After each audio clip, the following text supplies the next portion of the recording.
Hello friends, आप सभी का आपके अपने चैनल G10 क्लासेस में हार्दिक स्वागत है। यह चैनल आपके लिए बहुत इम्पोर्टेंट है, ख़ास तौर से यूपी बोर्ड के उन छात्रों के लिए जो हिंदी में पढ़ना पसंद करते हैं, क्योंकि इसमें हमने कक्षा 6 से लेकर कक्षा 10 तक सामाजिक विज्ञान के लगभग सभी विषयों पर चर्चा की जाएगी और आपकी परीक्षा से संबंधित सभी प्रश्नों को अच्छी तरह समझाया जाएगा। इसमें आपके पाठ को भी विस्तृत रूप से व्याख्या करते हुए समझाया जाएगा, जिससे आप हर टॉपिक, हर कंटेंट को अच्छे से समझ जाएं और आप परीक्षा में अच्छे अंकों से उत्तीर्ण हों। यह वीडियो आपको पसंद आए तो आप लाइक व शेयर करना ना भूलें।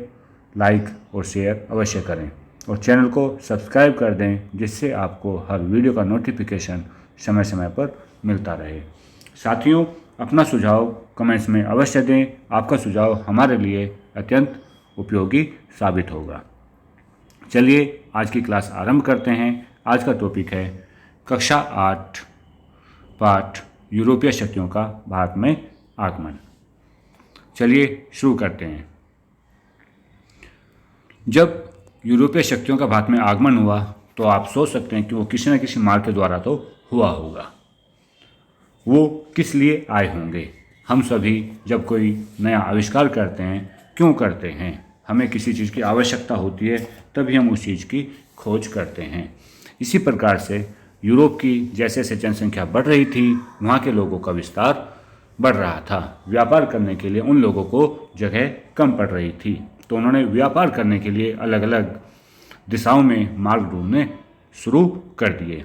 इसी तरह से उन्होंने एक मार्ग का आविष्कार किया। उनकी ज़रूरत थी मार्ग ढूंढने के लिए, उन्हें भारत जैसा एक देश दिखाई दिया और व्यापारिक मार्ग भारत के लिए खुल गया। तो प्राचीन काल से ही भारत का विदेशों से संपर्क रहा है। विदेशों से संपर्क कैसे रहा है? आप पिछली क्लास में पढ़ चुके हैं कि कभी कोई हमला करता था, कभी मुगल हमला करते थे, तो उससे पहले तुर्क हमला करते थे, उससे पहले सोमनाथ पर हमला किसने किया था? महमूद गजनवी ने किया था। तो जब लोग हमला करते थे, अटैक करते थे, लोगों में ख्याति हो चुकी थी कि भारत भी एक देश है जिसे सोने की चिड़िया कहा जाता है। 16वीं शताब्दी से भारत से व्यापार करने के लिए यूरोपीय शक्तियों ने भी भारत आना प्रारंभ कर दिया, जिसमें पुर्तगाली, डच, फ्रांसीसी और ब्रिटिश प्रमुख थे। भारत और यूरोप के बीच व्यापार जल और थल द्वारा होता था। जल का मतलब है जलमार्ग और थल का अर्थ होता है थल मार्ग, यानी कि स्थल मार्ग। इन मार्गों की संख्या 3 होती थी। प्रथम मार्ग था फारस की खाड़ी से होता हुआ समुद्री मार्ग था और इस मार्ग से इराक, तुर्की, वेनिस, जिनेवा से व्यापार होता था। दूसरा मार्ग था लाल सागर से अलेक्जेंड्रिया का था, जहां समुद्र से वेनिस और जिनेवा को जाया करते थे। और तीसरा मार्ग मध्य एशिया से मिस्र और फिर यूरोप के लिए होता था। तो आप देख सकते हैं अटलांटिक महासागर से होते हुए एक डॉट के द्वारा आपको मार्ग दिखाया गया है, जो कि वास्को डी गामा द्वारा खोजा गया समुद्री मार्ग था। हम इस मार्ग की बात कर रहे हैं जो यहाँ से इस तरह से होते हुए भारत आ जाता है। ये था वास्को डी गामा द्वारा खोजा गया समुद्री मार्ग। चलिए आगे देखते हैं।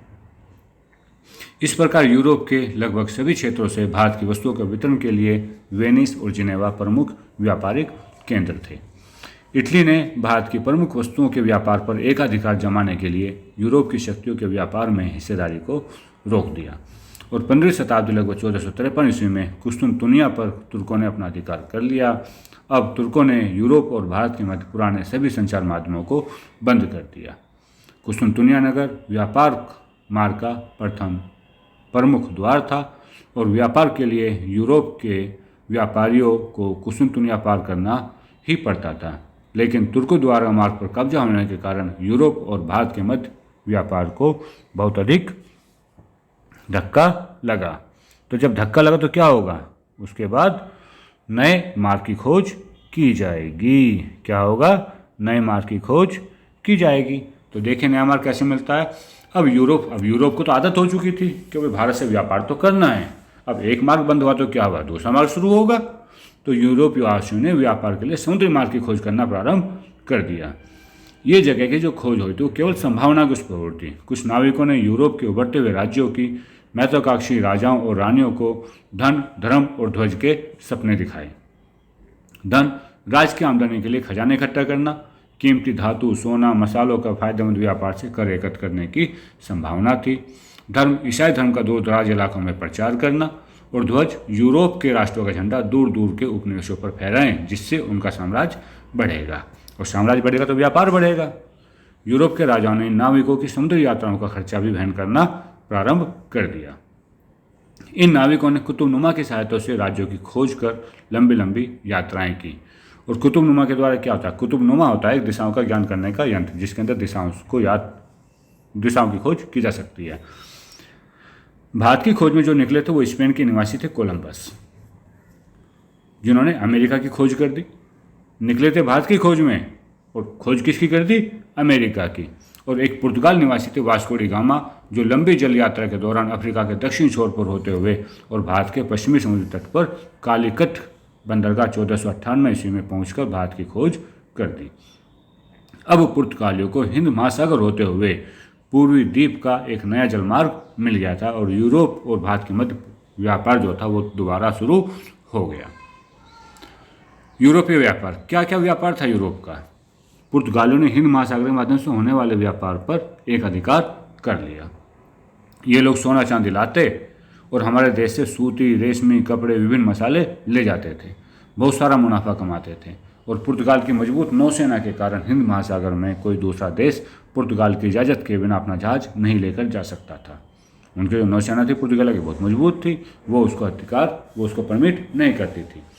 और वास्को डी गामा के भारत पहुंचने के बाद एक एक करके हॉलैंड, फ्रांस और इंग्लैंड के व्यापारी भी भारत आने लगे। भारत में व्यापारियों की होड़। अब देखो, आप ही देखते हैं, जब हमें कहीं कोई माल मिल जाए, कहीं सेल होती है, कोई सस्ता सामान मिल रहा है, तो हम सब लोग वहीं पे जाना चाहते हैं। जब नहीं लगा भाई भारत में तो एक बहुत सस्ता सामान मिलता है, जो मसाले भारत में बहुत सस्ते मिलते हैं, तो वहाँ जाकर भी उसको 2 गुने, 3 गुने, 10 गुने या 20 गुने दामों पर बेचते थे। तो यहाँ पर व्यापारी की होड़ लग गई। व्यापार करने के लिए लंबी यात्रा करने वाले जहाज, नाविक और तीनों साधनों का बहुत ही महत्व हो गया था। इन साधनों को प्राप्त करने के लिए कुछ अमीर यूरोपीय व्यापारियों ने 17वीं शताब्दी के शुरू में, यानी कि 1600 से 1670 ईस्वी में व्यापारिक कंपनियां स्थापित करने लगे। व्यापारिक कंपनियों का अर्थ क्या है? कि व्यापार में लगे हुए कई लोगों की हिस्सेदारी का होना। उन्होंने यहाँ कंपनी स्थापित शुरू कर दी कि भाई आप कंपनी से बात कीजिए, बस कंपनी वाले यहाँ से सामान खरीदेंगे, वो अपने पास रखेंगे, वही तुम्हें निर्यात कर देंगे, वही तुम्हें बेचेंगे।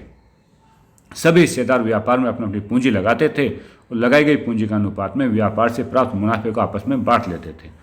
हॉलैंड में डच इंडिया कंपनी, इंग्लैंड में ब्रिटिश इंडिया कंपनी बनी और फ्रांस में फ्रेंच ईस्ट इंडिया कंपनी बनी। और आज भी निजी कंपनियां इसी प्रकार से धन इकट्ठा करती है। निजी कंपनी आज भी क्या करते हैं? पार्टनरशिप में 4 या 5 या 10 लोग इकट्ठे होते हैं, कंपनी खोलते हैं, अपना अपना शेयर करते हैं, चलो भाई बिजनेस शुरू करते हैं। और जैसे जैसे उनका प्रॉफिट होता है, जैसे उन्होंने पूंजी लगाई है उसी हिसाब से वो लोग प्रॉफिट लेते हैं।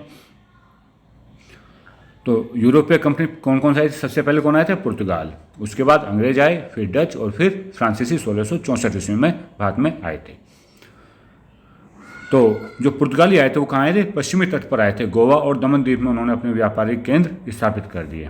और विदेशी कंपनियों के इन्हीं व्यापारिक केंद्रों कोठी को क्या कहते थे? हम फैक्ट्री कहते थे। ये थे व्यापारिक केंद्र फोर्ट विलियम कोलकाता में। फैक्ट्री या कोठी, फैक्ट्री शब्द का तो आप समझ सकते हैं, लेकिन यहाँ पर फैक्ट्री शब्द का अर्थ व्यापारिक केंद्रों में स्थापित कार्यालय अथवा कोठी से है। फैक्टर शब्द का अर्थ होता था एजेंट। कंपनी की ओर से कार्य करने वाले व्यापारी या एजेंट जिस कोठी में कार्य करते थे उसे वो फैक्ट्री कहते थे। और यूरोप की बस्तियों के लिए वहाँ पर सैनिक भी रखे जाते थे और कोठियों की रक्षा किलों की तरह होती थी। इन किलों की सुरक्षा के लिए यूरोपीय व्यापारियों के सशस्त्र सैनिक तैनात रहते थे। वास्को डी गामा के भारत पहुंचने के बाद एक एक करके हॉलैंड, इंग्लैंड और फ्रांस के व्यापारी जल के रास्ते भारत आने लगे, क्योंकि उनको जल का रास्ता मिल चुका था, तो वो जल के रास्ते भारत आने लगे। इस समय तक हिंदुस्तान के किसी भी शासक ने नौसेना तैयार करने की बात नहीं सोची थी। उन्हें नौसेना की आवश्यकता नहीं थी, तो उन्होंने नौसेना की बात ही नहीं सोची थी कि भाई कोई जल से भी आ सकता है हमारे यहाँ। हॉलैंड के निवासी थे जो डच कहलाते थे, उन्होंने कालीकट, कोचीन, नागापट्टनम, मंसूरा में व्यापारिक केंद्र खोले। और फ्रांसीसियों ने मछलीपट्टनम, पौंडीचेरी, चंद्रनगर, माही स्थान अपने व्यापारिक के प्रमुख केंद्र बनाए। अंग्रेजों ने अपने को केवल समुद्र तट तक ही सीमित नहीं रखा, बल्कि ये लोग तो समुद्र तट के पास हो गए, लेकिन अंग्रेज भारत के अंदर भी घुस गए। सूरत, कैम्बे,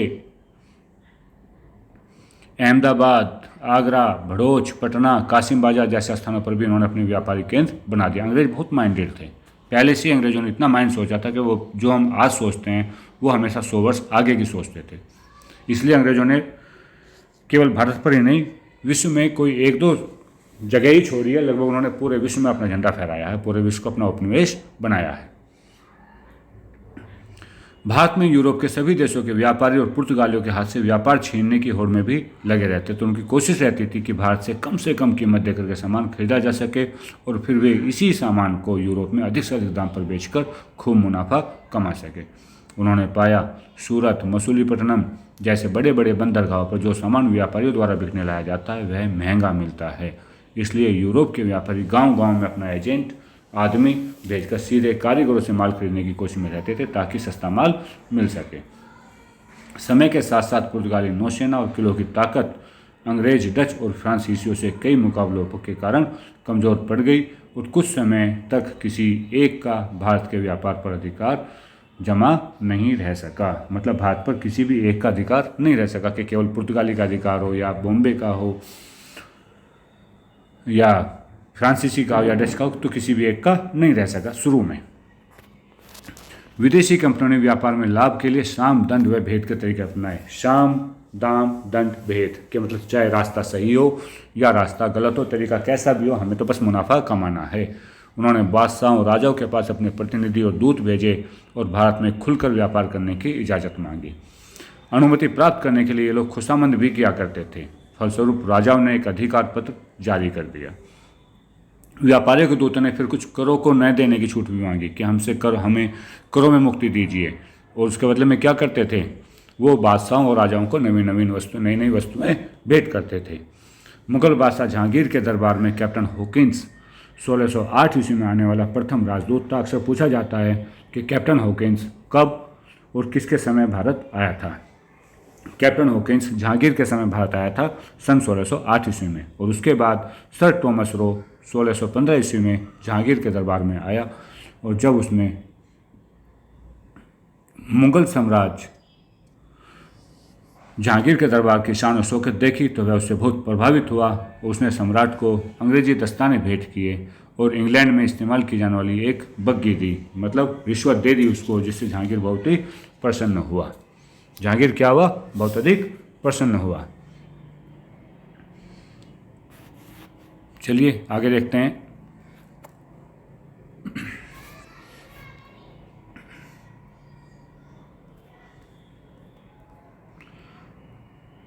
देखिए,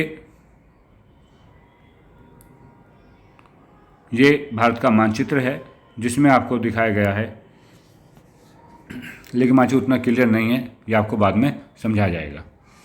उपरोक्त मानचित्र के आधार पर फ्रेंच, पुर्तगाल और डच के फैक्ट्रियों की सूची बनाओ। तो ये आपको दे रखा है, जो निशान लगे हुए हैं यहाँ पर, इन निशानों से आप समझ सकते हैं, इन प्रतीक चिन्हों से आप समझ सकते हैं कि अंग्रेजी कंपनी कहाँ थी, डच कंपनी कहाँ थी, फ्रांसीसी कंपनी कहाँ थी, डच कंपनी, फ्रांसीसी कंपनी, पुर्तगाली कंपनी और डेनिश, इनकी आप सूची बना सकते हैं। राजाओं के मन में यह भी आशा थी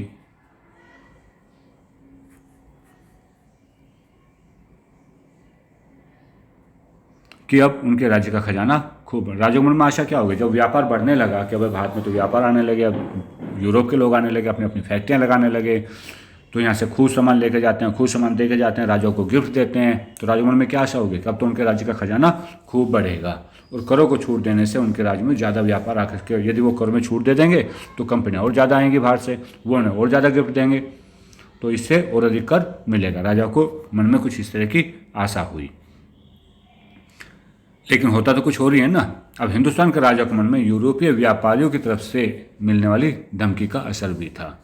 असर कैसे था कि जो हिंदुस्तान के राजा थे, कौन थे उस टाइम पर, मुगल थे। जहांगीर किससे संबंधित थे, जहांगीर जी मुगल से संबंधित थे, और कुछ भारतीय राजा भी थे। जो यूरोपीय कंपनी आती थी वो अपने रेट पर सामान खरीदना शुरू कर दिया था उन्होंने। जब राजा को उन्होंने गिफ्ट कर दिया तो राजा ने उनकी बातों को मानना शुरू कर दिया। तो यूरोपीय तो बहुत अधिक सोचते थे, उन्होंने एक हिसाब से राजा को अपने अधीन कर लिया था। अंग्रेज फ्रांसीसी व डच कहते थे कि व्यापार में छूट दोगे तभी हम हिंदुस्तानी जहाज़ों की सुरक्षा की गारंटी देंगे, नहीं तो मौका मिलने पर उन्हें लूटा व डुबोया जाएगा। तो धमकी भी मिलने लगी, क्योंकि भारत के पास उस समय नौसेना तो थी नहीं, नौसेना तो इन्हीं के पास थी। तो ये कहते यदि आप हमें व्यापार में छूट दोगे तब हम हिंदुस्तानी जहाज़ों की सुरक्षा की गारंटी देंगे कि हम उन्हें सुरक्षित रखेंगे, नहीं तो मौका मिलने पर हम उन्हें लूट भी सकते हैं और उन्हें डुबा भी सकते हैं। इन्हीं नीतियों और स्थितियों का फायदा उठाकर यूरोप के व्यापारियों ने हिंदुस्तान के व्यापार से खूब लाभ कमाया और उन्हें कई कर टैक्स न देने की छूट भी मिली। उन्होंने यहाँ पर ज़मीन भी खरीदी और ज़मीन खरीद करके अपने गोदाम, घर, बंदरगाह और आदि अपने के लिए भी बनाए, यानी कि अपनी स्थिति को और भी मजबूत किया। और भी कुछ है इस चैप्टर में, देखिए। यूरोपियों द्वारा मसालों का प्रयोग स्वाद के लिए नहीं बल्कि मांस को सड़ने से बचाने के लिए भी किया जाता था, जिससे मांस कई दिनों तक सुरक्षित रह सके। यूरोप में मांस मछली ज़्यादा खाते थे, वहाँ पे सर्दी होती थी, सर्दी को बचने के लिए वो लोग मांस खाते थे, उस मांस को सड़ने से बचाने के लिए भी वो मसालों का प्रयोग करते थे। पुर्तगाल, इंग्लैंड, फ्रांस, हॉलैंड आदि यूरोपीय देशों का क्षेत्रफल, जनसंख्या व संसाधन भारत के एक प्रांत उत्तर प्रदेश के क्षेत्रफल, जनसंख्या और संसाधनों की तुलना में कम है और ये देश भारत से हजारों किलोमीटर के दूर है। इसके बावजूद ये यूरोपीय देश भारत पर अपना आधिपत्य स्थापित करने में सफल हुए। क्यों हुए? क्योंकि हम लोगों में एकता नहीं थी, हम लोगों में दूरदर्शिता नहीं थी। ये लोग बहुत दूरदर्शी थे, बहुत आगे की सोचते थे और थोड़ा सा लालच देकर के अपने काम को कराना जानते थे। जिस समय यूरोपीय देशों में तकनीकी विकास जैसे घड़ी, छपाई के लिए प्रेस, बंदूक आदि बनाए जा रहे थे, हमारे देश के शासक इससे अनभिज्ञ और परिचित थे। यूरोपीय देश टेक्नोलॉजी में भी बहुत आगे थे और हम लोग टेक्नोलॉजी में बहुत पीछे थे। हम लोग केवल आपस में झगड़ा करते थे, जात पात का वो करते थे, भेदभाव करते थे, छुआछूत पर ध्यान रखते थे और आडंबरों पर ध्यान रखते थे। धनी व्यापारियों ने पैसा उधार देने के लिए बैंक की स्थापना की। इसके लिए वे शुल्क लेते थे जिसे ब्याज कहते थे। लोग अपना धन बैंकों में सुरक्षित रखते थे और पहला बैंक इटली वासियों का था। 17वीं शताब्दी में लंदन और एम्स्टर्डम बैंक व्यवस्था वाले पहले महत्वपूर्ण बने। आप समझ सकते हैं, जो धनी व्यापारी थे उन लोगों ने बैंक की भी स्थापना की और वो बैंक में जो पैसा रखते थे उसके लिए शुल्क लेते थे, वो जिसे वो ब्याज कहते, ब्याज लेते थे। और आज यूरोप के समस्त देश यूरोपियन यूनियन में संगठित हो गए हैं और आर्थिक रूप से एक शक्ति के रूप में उभर कर आ रहे हैं। आज भी जो यूरोपियन कंट्री है वह यूरोपियन यूनियन यानी कि एक संघ के रूप में संगठित हो गए हैं और जो आर्थिक रूप से एक शक्ति के रूप में उभर कर आ रहे हैं। चलिए आज के चैप्टर को हम यहीं समाप्त करते हैं। उम्मीद है आपको यह पाठ अवश्य पसंद आया होगा। यदि आपको यह पाठ समझ में आया है, पसंद आया, तो इसे लाइक व शेयर करना ना भूलें और चैनल को सब्सक्राइब भी कर दें। Thank you for watching.